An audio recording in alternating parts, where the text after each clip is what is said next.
The wind of the Mongolian steppe howls like a living creature. It carries with it the scent of grass, dust, and the echoes of countless battles.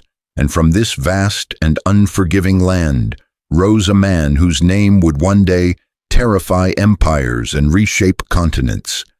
Genghis Khan did not inherit power. He seized it. He carved it from betrayal, hardship, and the relentless struggle for survival. Before he became the ruler of the largest contiguous empire in human history, he was just Temujin, a boy born into danger and destined for violence. But his story begins with a single dramatic question. How did a man raised in the harsh emptiness of the steppe unite warring nomadic tribes and forge an empire that stretched from the Pacific Ocean to the heart of Europe? To understand that, we must travel back to a world defined by clan rivalries, shifting alliances, and unforgiving terrain. The Mongolian plateau of the 12th century was a place where survival depended on skill, speed, and absolute loyalty. Tribes lived on horseback, fought on horseback, and died on horseback. Every day was a contest against nature and against each other. Temujin was born into this crucible of violence around the year 1162. His father, Yassa, was a respected tribal leader, but power on the steppe was fragile. When Temujin was still a child, his father was poisoned by a rival clan, leaving his family abandoned and vulnerable. With no allies, no wealth, and no protection, Temujin, his mother, and his siblings were cast out to survive on their own. They lived off roots, fish, and whatever scraps they could find. This brutal childhood forged in him a mind focused on discipline, loyalty, and revenge. It taught him that trust was rare, betrayal was common, and only through unity could strength be found. As he grew older, Temujin began gathering loyal followers, men not bound to him by birth or blood, but by respect. This was revolutionary on the steppe, where kinship traditionally dictated allegiance. Temujin valued talent over lineage, loyalty over tradition. His rise to power was not a straight path. It was marked by capture, escape, feuds, and daring alliances. But every hardship sharpened him, every betrayal hardened him, and every victory expanded his influence. By the late 12th century, the steppe was a boiling cauldron of conflict among tribes such as the Tartars, Merkits, Naimans, and Karaites. Temujin saw what others could not. He saw that if these tribes continued fighting each other, none would survive the rising powers beyond the steppe. China to the south was growing stronger. Karakitan to the west held strategic cities, and the Silk Road was becoming the lifeline of Asia. Temujin realized that unity was not just desirable, it was necessary, but uniting the steppe meant challenging centuries of tribal hatred and breaking apart entrenched systems of power. The first major turning point came when Temujin rallied his followers to defeat the powerful Taichiud clan that once enslaved him. This victory marked the beginning of his transformation from an outcast into a true warlord. His military methods were unlike anything the steppe had seen. He reorganized his forces into units based on merit, not ancestry. He rewarded bravery, punished disloyalty, and created a disciplined army that could move faster and strike harder than any rival. By 1206, after years of warfare, negotiation, and ruthless strategy, Temujin achieved what many believed impossible. The tribes gathered at a grand council known as a kurultai. There they proclaimed him Genghis Khan, meaning universal ruler. This moment marked the birth of the Mongol Empire. But unifying the steppe was only the beginning. Genghis Khan now commanded an army unlike any in the world. It was not the largest, but it was the most disciplined, the fastest, and the most adaptable. His warriors could ride for days without rest, surviving on dried meat or even the blood of their own horses when necessary. Their mobility allowed them to strike unexpectedly, vanish into the horizon, and reappear miles away, before the enemy could react. But what truly set the Mongol army apart was its organization. Genghis Khan divided his warriors into units of 10, 100, 1,000, and 10,000. Each unit trained, ate, fought, and lived together, forming bonds stronger than blood. This structure ensured loyalty to the state, rather than to tribal chiefs. It was a revolutionary step that created a military machine capable of conquering cities, kingdoms, and entire civilizations. With the steppe united under his banner, Genghis Khan turned his eyes outward. His first major campaign was against the Jin dynasty in northern China. The Jin rulers had long underestimated the nomadic tribes, viewing them as primitive raiders rather than strategic foes. But Genghis Khan was not merely a raider, he was a calculated strategist. He used spies, scouts, and psychological warfare to soften targets before launching devastating attacks. The siege of Zhongdu, modern-day Beijing, showcased his determination and tactical brilliance. Even fortified cities fell before the Mongol war machine. Catapults, siege towers, and Chinese engineers captured in earlier campaigns were all employed to break through enemy defenses. When the Jin capital eventually fell, the world began to understand that the Mongols were no ordinary enemy. They were a force of nature. After securing victories in China, Genghis Khan turned westward toward the Khwarezmian Empire. This powerful realm stretched across Persia and Central Asia, controlling vital trade routes along the Silk Road. Initially, Genghis Khan sought peace. He sent envoys bearing gifts, proposing trade and friendly relations. But the Khwarezmian governor in Otrar executed the Mongol ambassadors, accusing them of spying. This act was a grave insult, and it ignited one of the most destructive military campaigns in history. Genghis Khan responded with fury, mobilizing an army specifically crafted for wide-ranging conquest. The Mongols swept across Khwarezmian cities with unmatched precision. They used feigned retreats, encirclements, and relentless pursuit to break enemy armies. City after city fell. Samarkand, Bukhara, and Urgench, once jewels of the Islamic world, were devastated. The fall of Bukhara became legendary. Genghis Khan stood in its grand mosque and declared that he was the punishment of God, sent because the people had committed great sins. Whether myth or reality, the message was clear. Resistance against the Mongols meant annihilation. Yet for all the destruction they wrought, the Mongols also practiced tolerance toward those who surrendered. Artisans, scholars, and traders were spared and integrated into the empire. This pragmatic approach allowed the Mongols to absorb the skills and knowledge of every civilization they conquered. By the mid-1220s, Genghis Khan's empire stretched from the coast of China to the Caspian Sea. But even as he expanded his rule, he never forgot the traditions of the steppe.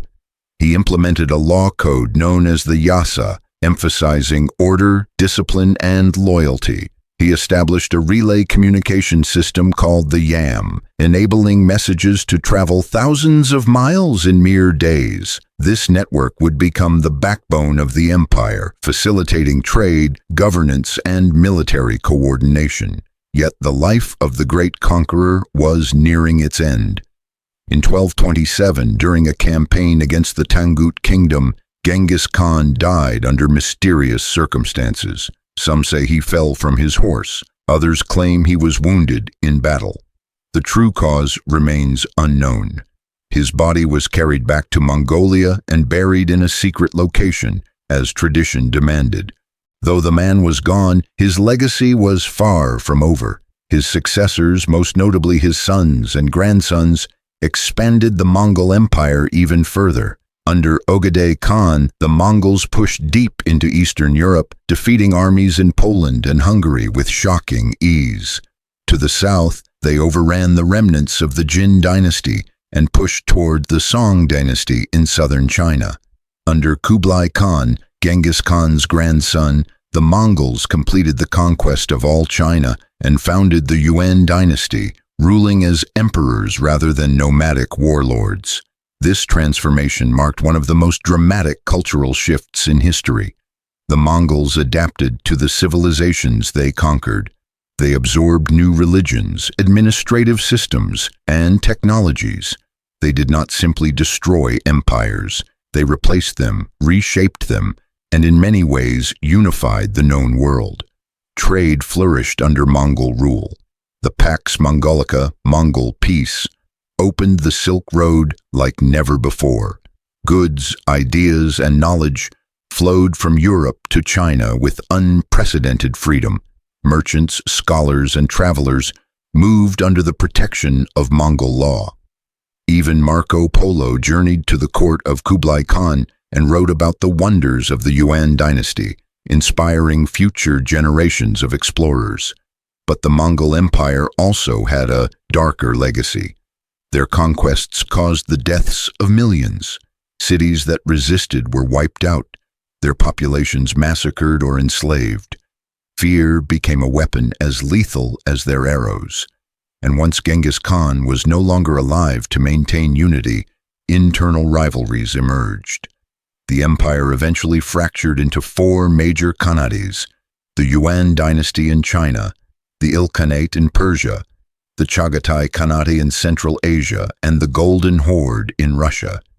Each khanate followed its own path, sometimes cooperating, sometimes fighting each other.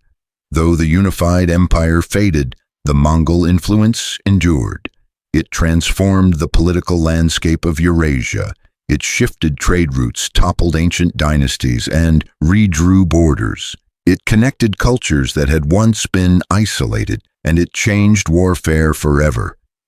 Genghis Khan's military strategies, feigned retreats, rapid mobility, strict discipline, and meritocratic leadership became foundational concepts studied by generals for centuries.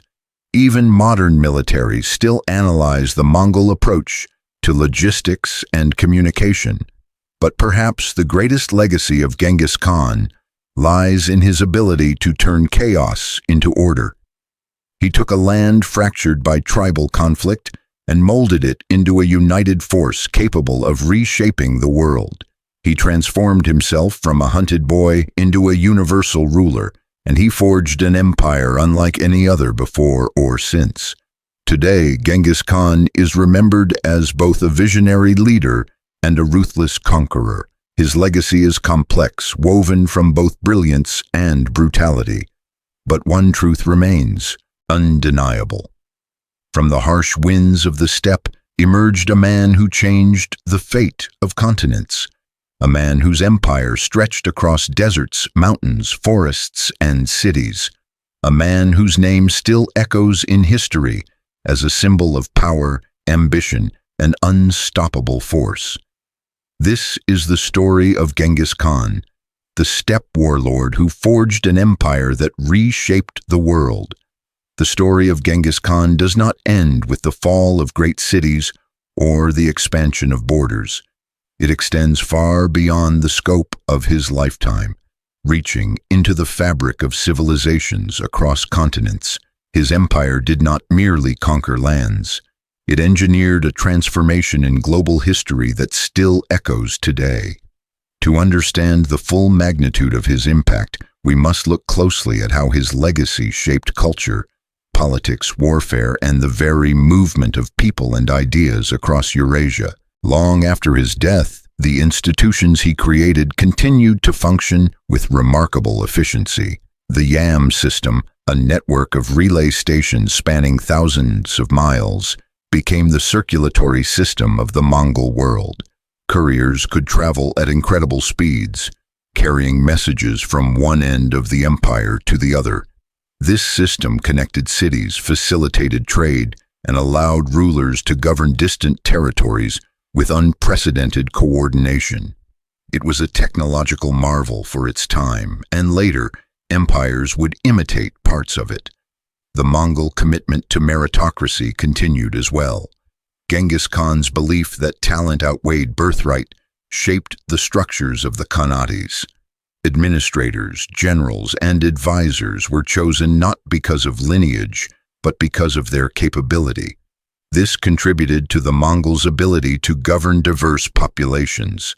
It also enabled the blending of different perspectives as scholars, engineers, and craftsmen from conquered regions worked together to shape the empire. One of the most profound impacts of Genghis Khan's rule was the unprecedented cultural exchange that flourished under Mongol peace. Ideas flowed freely across borders that had once been hostile. Persian astronomers collaborated with Chinese mathematicians. Arabic medical texts reached East Asia. Gunpowder, paper-making, and various navigational innovations traveled westward. This exchange created a fertile ground for new developments in science, technology, and philosophy. Even Europe felt the influence. Some historians argue that the Mongol reopening of the Silk Road indirectly helped spark the European Renaissance by enabling a greater influx of knowledge. But the Mongol Empire was not merely a bridge for ideas. It was also a crucible for religion. Unlike many conquerors, Genghis Khan enforced a policy of religious tolerance. As long as groups paid tribute and did not rebel, they were free to practice their faith. This allowed Buddhists, Muslims, Christians, Taoists, and shamanistic traditions to coexist under Mongol rule.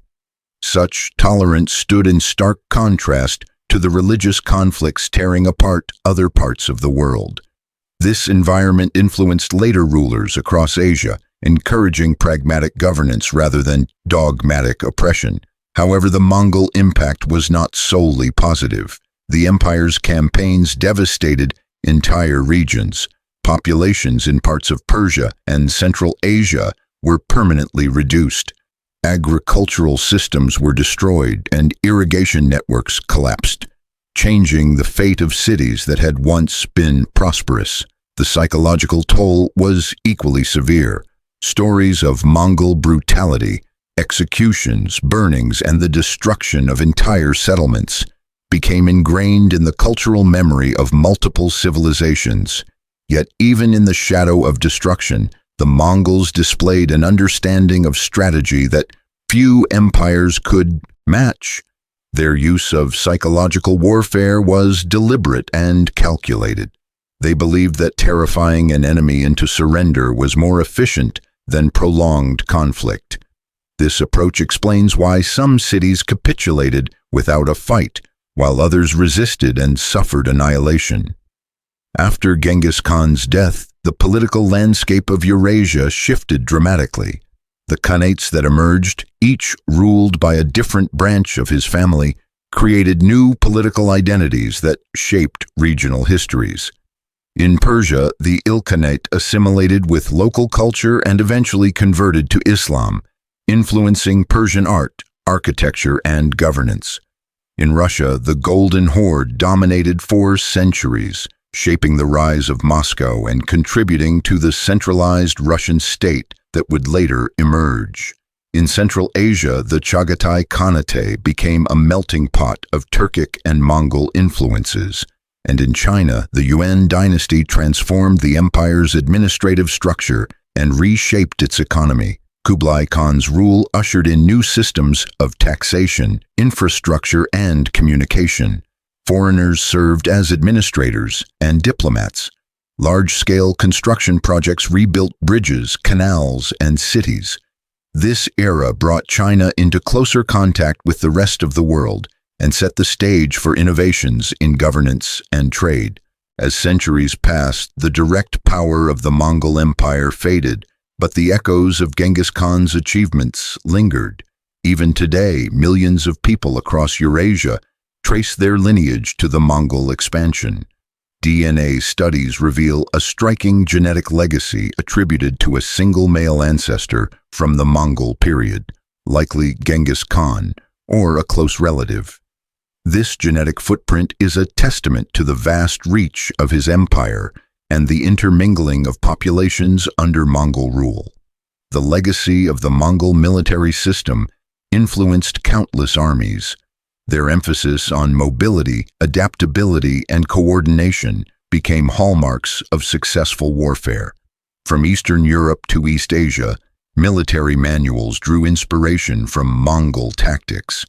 Even in the modern age, scholars still analyze how the Mongols executed fast, synchronized movements across difficult terrain.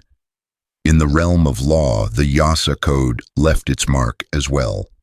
Although the full text of the Yassa has been lost, fragments reveal a system centered on justice, discipline, and loyalty. The code emphasized honesty, punished theft severely, and demanded strict obedience to authority.